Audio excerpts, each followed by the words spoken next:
Good morning dear students. जैसे कि आपको पता है कि हमारे 4 लेसन पूरे हो चुके हैं और आज हम अपना अगला चैप्टर शुरू कर रहे हैं जिसका नाम है संघ लोक सेवा आयोग यानी यूनियन पब्लिक सर्विस कमीशन। सबसे पहले आपको पता होना चाहिए कि जो ये संघ लोक सेवा आयोग है इसकी स्थापना क्यों की गई थी। देखो, भारत में असैनिक सेवाओं को राजनीतिक हस्तक्षेप से बचाने के लिए और योग्य उम्मीदवारों का चुनाव करने के लिए भारत सरकार के अधिनियम 1919 के अंतर्गत पहली बार लोक सेवा आयोग के गठन की आवश्यकता को स्वीकृति दी गई। देखो, जैसे शुरू में आया है कि भारत में असैनिक सेवाओं को, असैनिक सेवाएं, इसका क्या मतलब है? दो तरह की सेवाएं होती हैं, एक होती है सैनिक, एक होती है असैनिक। यानी जो लोग सेना से जुड़े हुए हैं वो कौन सी सेवाओं में आते हैं? सैनिक में। और सेना को छोड़कर बाकी जितने भी कर्मचारी अधिकारी जिस भी डिपार्टमेंट में जहां जो भी काम कर रहे हैं वो कौन सी सेवाओं में आते हैं? असैनिक सेवाओं में। तो असैनिक सेवाओं को राजनीतिक हस्तक्षेप से बचाने के लिए, यानी जो कर्मचारी और अधिकारी हैं उनकी जो नियुक्ति है वो निष्पक्ष ढंग से हो, योग्यता के आधार पर हो, इन सारी बातों को ध्यान में रखते हुए ही भारत सरकार के अधिनियम 1919 के अंतर्गत पहली बार लोक सेवा आयोग के गठन की आवश्यकता को स्वीकृति दी गई थी। और सन 1924 में ली कमीशन ने भी संघ लोक सेवा आयोग के गठन की पुरजोर सिफारिश की। तो परिणाम स्वरूप क्या हुआ? 1926 में पहली बार केंद्रीय लोक सेवा आयोग की स्थापना की गई। जो ये आयोग बनाया गया इसमें शुरू में एक अध्यक्ष और 4 सदस्य थे और इनकी नियुक्ति किसके द्वारा की गई थी? भारत मंत्री के द्वारा। और प्रांतीय लोक सेवा आयोग की स्थापना करने की व्यवस्था भी की गई। यानी संघ लोक सेवा आयोग के साथ साथ प्रांतीय, प्रांतीय मतलब राज्य, राज्य लोक सेवा आयोग की स्थापना करने की भी व्यवस्था की गई। संविधान सभा लोक सेवा आयोग की महत्वपूर्ण भूमिका से भली भांति परिचित थी। यानी जो हमारी संविधान सभा थी उसको पता था कि जो संघ लोक सेवा आयोग है इसकी कितनी महत्वपूर्ण भूमिका है। इस प्रकार संविधान की धारा 313 के अनुसार निम्नलिखित प्रकार के लोक सेवा आयोग की स्थापना का प्रबंध किया गया। तो आपको पता होना चाहिए कि जो ये आयोग होते हैं ये 3 प्रकार के होते हैं। कौन कौन से? संघ लोक सेवा आयोग, संयुक्त लोक सेवा आयोग और राज्य लोक सेवा आयोग। तो पहला हमारा जो संघ लोक सेवा आयोग है इसका क्या मतलब है? यह आयोग केंद्र की सेवाओं में भर्ती का काम करता है। यानी जो केंद्र सरकार है हमारी, उसके सेंटर के जो भी कर्मचारी अधिकारी हैं उनकी नियुक्ति किसके द्वारा की जाती है? संघ लोक सेवा आयोग के द्वारा। और इसके बाद है संयुक्त लोक सेवा आयोग। वैसे तो क्या है, हर राज्य का अपना एक अलग अलग आयोग होता है, लेकिन कई बार क्या होता है कि 2 या 2 से अधिक राज्य एक प्रस्ताव पास कर देते हैं और संसद से प्रार्थना करें कि उन राज्यों के लिए संयुक्त लोक सेवा आयोग की स्थापना की जाए।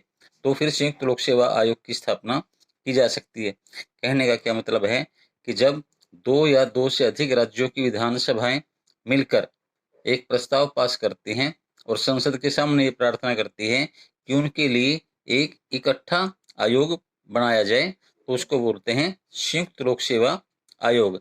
इसके बाद है राज्य लोक सेवा आयोग। राज्य लोक सेवा आयोग जैसे हरियाणा राज्य है, हरियाणा के लिए कौन सा आयोग हुआ? हरियाणा राज्य लोक सेवा आयोग।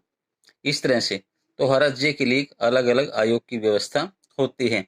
इस समय देश में संघ लोक सेवा आयोग तथा राज्यों के अपने अपने राज्य लोक सेवा आयोग हैं। तो आपको पता चल गया कितने प्रकार के आयोग होते हैं? 3 प्रकार के। कौन कौन से? संघ लोक सेवा आयोग, संयुक्त लोक सेवा आयोग, राज्य लोक सेवा आयोग।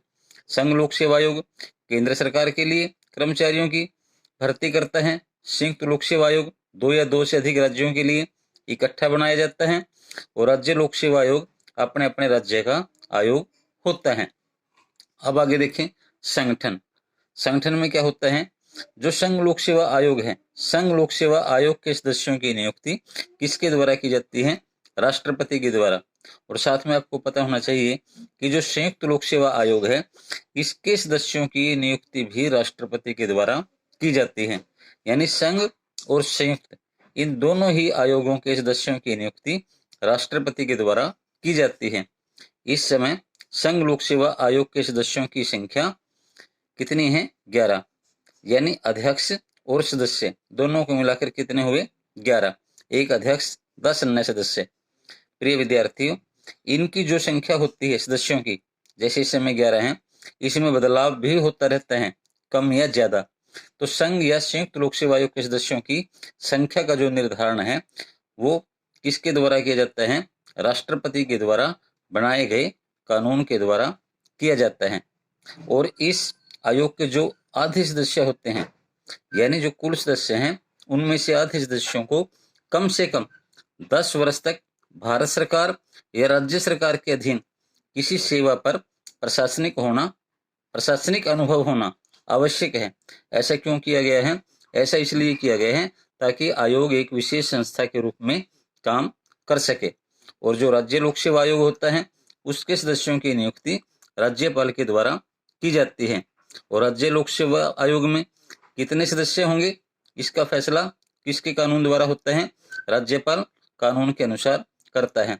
यानी जो संघ और संयुक्त लोक सेवा आयोग हैं, उनके सदस्यों की नियुक्ति राष्ट्रपति के द्वारा की जाती है और राज्य लोक सेवा आयोग के सदस्यों की नियुक्ति किसके द्वारा की जाती है? राज्यपाल के द्वारा। इस समय हरियाणा राज्य लोक सेवा आयोग में कुल 9 सदस्य हैं। तो ये क्या हुआ? संगठन। अब आगे है कार्यकाल। जो संघ लोक सेवा आयोग के सदस्य हैं, या तो वो 65 वर्ष की आयु पूरी होने तक या 6 वर्ष का कार्यकाल पूरा होने तक अपने पद पर बने रह सकते हैं। यानी दोनों में से जो भी कंडीशन पहले लागू हो जाए। जैसे मान लीजिए कोई व्यक्ति है, उसकी जब उम्र 62 साल है, जब उसको आयोग का सदस्य नियुक्त किया गया था, तो 3 साल बाद उसकी उम्र कितनी हो जाएगी? 65 साल। तो वो 3 साल के बाद क्या हो जाएगा? रिटायर हो जाएगा। अगर मान लीजिए जैसे दोनों ही कंडीशन 65 वर्ष या 6 वर्ष, दोनों में से जो भी नियम पहले लागू होता है तो वही उसको लागू करेंगे। इसके अलावा इसके अतिरिक्त उपयुक्त कार्यकाल से पहले भी सदस्यों को कई कारणों से हटाया जा सकता है। वो कारण कौन कौन से हैं? यदि संघ लोक सेवा आयोग के सदस्य या अध्यक्ष के विरुद्ध दुराचार का आरोप लगाया गया हो तो इसका फैसला सर्वोच्च न्यायालय संविधान की धारा 143 के अनुसार करता है। इसके बाद यदि वे दिवालिया घोषित किया गया हो और यदि वे किसी लाभकारी पद पर कार्य कर रहा हो तो ये कुछ ऐसे कारण हैं। या मान लीजिए वो मानसिक या शारीरिक रूप से क्या हो? अस्वस्थ हो, या भारत सरकार या राज्य सरकार के अधीन किसी ठेके या करार से लाभान्वित हो रहा हो, यानी किसी लाभ के पद पर कार्य कर रहा हो, तो ऐसी स्थिति में भी इन सदस्यों को उनके पद से हटाया जा सकता है। बाकी जो लोक सेवा आयोग के कार्य हैं वो किस प्रकार के हैं, कितने हैं, वो हम सारा कल करेंगे। धन्यवाद।